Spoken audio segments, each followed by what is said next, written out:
ಹರೇ ಕೃಷ್ಣ. ನಮಸ್ಕಾರ ಸ್ನೇಹಿತರೆ.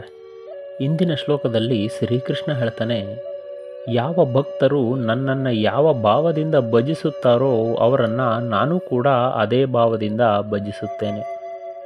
ಅವರು ರಾಮನನ್ನು ಭಜಿಸಿದರೆ ನಾನು ರಾಮನ ರೂಪದಲ್ಲಿರ್ತೇನೆ, ವಿಷ್ಣು ರೂಪವಾದರೆ ಅದೇ ರೂಪದಲ್ಲಿರ್ತೇನೆ, ಕೃಷ್ಣನಾದರೆ ಶ್ರೀಕೃಷ್ಣ, ಶಿವನಾದರೆ ಶಿವನ ರೂಪದಲ್ಲಿ, ದೇವಿ ರೂಪದಲ್ಲಾದರೆ ದೇವಿ ರೂಪದಲ್ಲಿ. ಮಿತ್ರನೆಂದು ತಿಳಿದರೆ ನಾನು ಮಿತ್ರ, ಪುತ್ರನೆಂದು ತಿಳಿದರೆ ನಾನು ಪುತ್ರ. ಹೀಗೆ ಜನರು ನನ್ನನ್ನು ಹೇಗೆ ಭಜಿಸುತ್ತಾರೋ ನಾನು ಹಾಗೆ ಅವರನ್ನು ಭಜಿಸುತ್ತೇನೆ ಅಂತಾನೆ ಶ್ರೀಕೃಷ್ಣ. ಮತ್ತು ಜನರು ಭಗವಂತನನ್ನು ಭಜಿಸದೆ ಬೇರೆ ದೇವತೆಗಳ ಉಪಾಸನೆಯನ್ನು ಯಾಕೆ ಮಾಡ್ತಾರೆ ಅನ್ನೋದನ್ನು ಶ್ರೀಕೃಷ್ಣ ಹೇಳ್ತಾನೆ. ಭಗವದ್ಗೀತೆಯ 4ನೇ ಅಧ್ಯಾಯ ಜ್ಞಾನಯೋಗದ 12ನೇ ಶ್ಲೋಕ.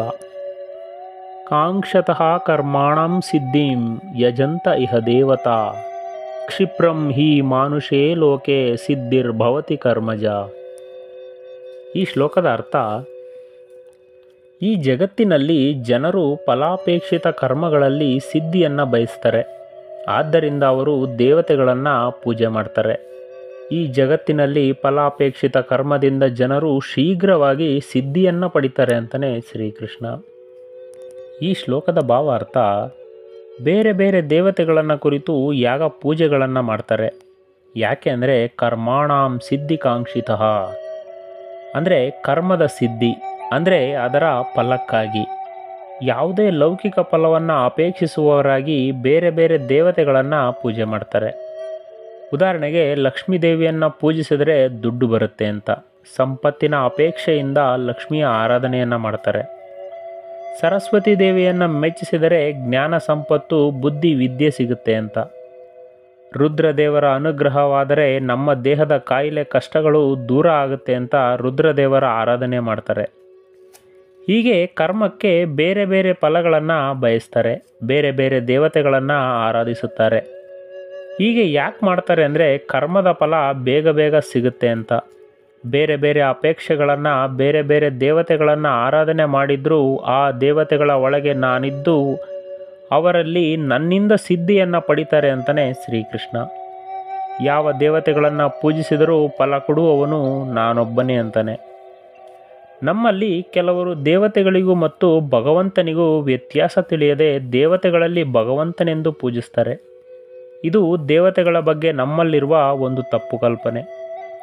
ಹೇಗೆ ಅಂದರೆ ವಿಷ್ಣುವಿನ ಅವತಾರಗಳು ಹಲವಾರು, ನರಸಿಂಹ, ಪರಶುರಾಮ, ಕೃಷ್ಣ, ರಾಮ, ಹೀಗೆ. ಆದರೆ ಭಗವಂತನೊಬ್ಬನೇ ಮಹಾವಿಷ್ಣು. ದೇವರು ಅನೇಕ ಅಲ್ಲ, ಆತನೊಬ್ಬನೇ. ಆದರೆ ಭಗವಂತನ ಅಧೀನವಾಗಿರುವ ದೇವತೆಗಳು ಅನೇಕ.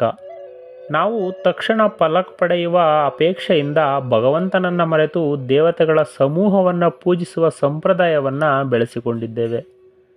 ಈ ರೀತಿ ಮಾಡೋದರಿಂದ ಫಲ ಬೇಗ ಸಿಗಬಹುದು, ಆದರೆ ಅದು ಅಲ್ಪ ಕಾಲದ್ದು ಮಾತ್ರ.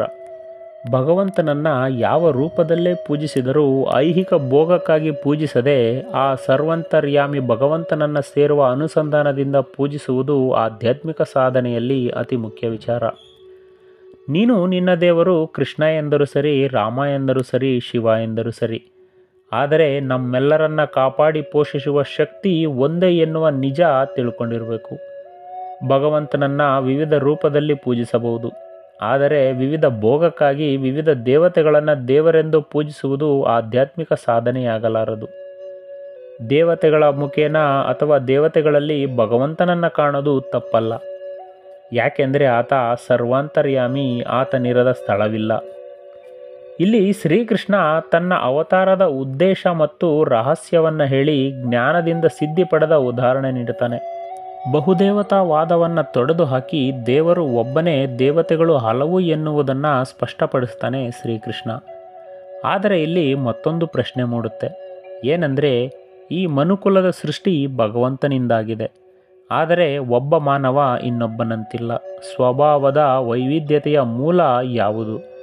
ಭಗವಂತ ಒಬ್ಬರನ್ನು ಒಂದೊಂದು ರೀತಿ ಯಾಕೆ ಸೃಷ್ಟಿ ಮಾಡಿದ್ದಾನೆ ಎಂಬ ಪ್ರಶ್ನೆಗಳು ಬರುತ್ತೆ. ಈ ಪ್ರಶ್ನೆಗಳಿಗೆ ಮುಂದಿನ ಶ್ಲೋಕದಲ್ಲಿ ಶ್ರೀಕೃಷ್ಣ ಉತ್ತರವನ್ನು ಕೊಡ್ತಾನೆ. ನಮಸ್ಕಾರ. ಶ್ರೀಕೃಷ್ಣ ಅರ್ಪಣಮಸ್ತು.